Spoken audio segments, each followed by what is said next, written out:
देश के करोड़ों केंद्रीय कर्मचारियों और पेंशन भोगियों की निगाहें अब एक ही नंबर पर टिकी हैं, जो है 3.25। जी हां, 8वें वेतन आयोग को लेकर सुगबुगाहट अब एक बड़े शोर में बदल चुकी है। कयास लगाए जा रहे हैं कि 1 जनवरी 2026 से जब नया वेतन मान लागू होगा तो सरकार फिटमेंट फैक्टर को बढ़ाकर 3.25 कर सकती है। लेकिन क्या आप जानते हैं कि इस एक आंकड़े के बदलने से आपकी टेक होम सैलरी और बैंक बैलेंस में कितना बड़ा बदलाव आने वाला है? जानेंगे इस वीडियो में। नमस्कार, मैं प्रिया श्रीवास्तव और आप देख रहे हैं न्यूज़ 18। 8वें वेतन आयोग को लेकर देश भर के केंद्रीय कर्मचारियों और पेंशन भोगियों की नज़रें टिकी हुई हैं, लेकिन इस पूरे खेल का सबसे बड़ा फैक्टर एक ही है, फिटमेंट फैक्टर। यही वो नंबर है जो तय करेगा कि आपकी सैलरी में हल्का इजाफा होगा या फिर बड़ा उछाल देखने को मिलेगा।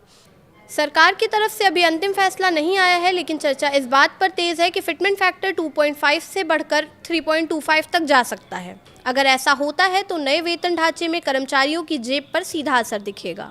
फिटमेंट फैक्टर दरअसल एक मल्टीप्लायर होता है जिससे मौजूदा बेसिक सैलरी को गुणा करके नई सैलरी तय की जाती है। 7वें वेतन आयोग में ये 2.57 था, जिसकी वजह से सैलरी में एक तय पैटर्न के तहत बढ़ोतरी हुई थी। अगर इसे बढ़ाकर 3.25 कर दिया जाता है तो इसका सीधा मतलब है कि कर्मचारियों की बेसिक सैलरी को पहले के मुकाबले ज़्यादा गुणा किया जाएगा। इससे शुरुआती स्तर पर ही वेतन में बड़ा जंप दिखाई देगा। मान लीजिए किसी कर्मचारी की मौजूदा बेसिक सैलरी 18,000 रुपये है, जो 7वें वेतन आयोग का न्यूनतम स्तर है। अगर फिटमेंट फैक्टर 3.25 लागू होता है तो यही सैलरी बढ़कर करीब 58,500 रुपये तक पहुंच सकती है। इसी तरह 25,000 रुपये बेसिक पाने वाले कर्मचारी की सैलरी लगभग 81,000 रुपये तक जा सकती है। यानी कुल मिलाकर बेसिक सैलरी में 25 से 30% तक का अतिरिक्त उछाल देखने को मिल सकता है, जो सीधे हाथ में आने वाली सैलरी और पेंशन दोनों को बढ़ाएगा।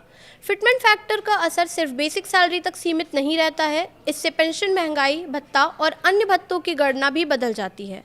जैसे ही बेसिक सैलरी बढ़ती है, उसी आधार पर डीए और अन्य अलाउंस भी बढ़ जाते हैं, जिससे कुल इनकम में और ज़्यादा वृद्धि होती है। पेंशन भोगियों के लिए भी ये बदलाव उतना ही अहम है, क्योंकि उनकी पेंशन भी इसी फॉर्मूले से तय होती है। सरकार ने 8वें वेतन आयोग के गठन की प्रक्रिया शुरू कर दी है और 1 जनवरी 2026 से नए वेतनमान लागू होने की उम्मीद है। हालांकि पिछला ट्रेंड बताता है कि वेतन आयोग की सिफारिशों को लागू होने में समय लगता है। 7वें वेतन आयोग को लागू होने में करीब 2.5 साल लगे थे। ऐसे में इस बार भी कुछ देरी से इनकार नहीं किया जा सकता। फिलहाल इस वीडियो में इतना ही। ऐसे ही और वीडियोस के लिए देखते रहिए न्यूज़ 18।